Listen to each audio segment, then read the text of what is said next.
Are you serious? Are you serious? Everybody, calm down.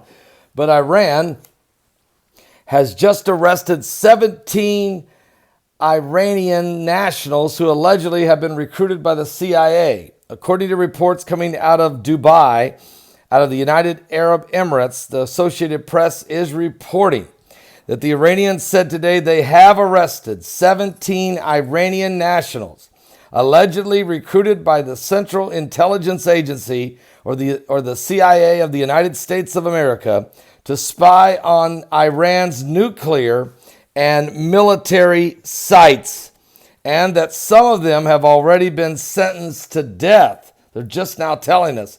The arrest took place over the past few months, and those taken into custody worked on sensitive sites. That's probably Fordow, which is one of their nuclear facilities where they actually process the centrifuges where they enrich the uranium, and probably the nuclear site called Bashir, the Bashir nuclear plant, which was built by the Russians that cost $1 billion to build. That's their two main nuclear facilities. Now, they have other sites where they store nuclear enriched uranium and where they're putting together bombs and that kind of thing.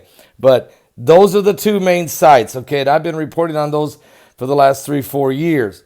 Now, in Iran, the country's military and nuclear facilities, the Iranian intelligence officials also told in a press conference today, he did not elaborate say how many of them were sentenced to death out of the 17 or when the sentences would be handed down. But President Donald Trump tweeted that the claim had zero truth, calling Iran a total mess. So Iran is saying they have arrested 17 of their own Iranian nationals that were spies, had been recruited by the CIA. Trump says there is zero truth to this and that Iran is a total mess. So they're probably going to make a spectacle of these 17 people.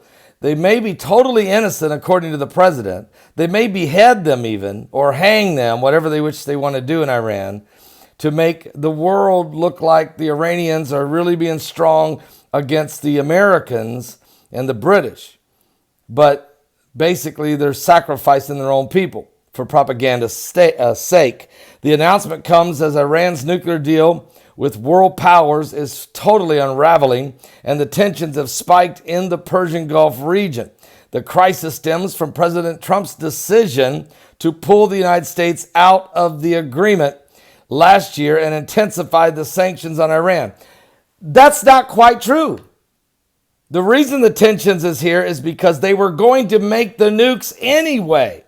And Trump called them out in advance before it was too late and they had nuclear bombs pointed at Israel. He just jumped out ahead of it, okay? I think that needs to be the way it should be reported. Excuse me, but I think I'm going to correct the journalist there at Yahoo News, okay? Which was written by Aya Batrani and Nassar Karmai. Also, the Iranian officials did not give his name, but was identified as the director of the counter-espionage department of Iran's intelligence ministry. It's rare in Iran for intelligence officials to appear before media or for any official to give a press conference without identifying himself. The official claimed that none of the 17 who allegedly had sophisticated training had succeeded in their sabotage missions, and that their spying missions included collecting information at the facilities where they worked, carrying out technical and intelligence activities, and transferring and installing and monitoring devices. All right, so that's the story on the street in Iran as things are continuing to ratchet up. So we're going to stay on top of the story. There's a lot going on. I'll be back with another breaking news story just now coming. I'll come back to you with that. Plus, don't miss today's live broadcast at 12 noon Eastern. It's going to be a powerful day today as we're getting all over the Middle East madness and the mess that Trump likes to call it in Iran. We'll be back with more in just a moment. Are you serious? Give your life to Jesus Christ. We had an unbelievable broadcast last night, Sunday Night Live. Our crowds were just massive. Almost at one point, almost 5,000 people were watching live at one point. 62 people were saved. It was an incredible program as Steve Quayle was our guest talking about the Cascadia subduction zone. And we're on the brink there. And his information he brought forward was quite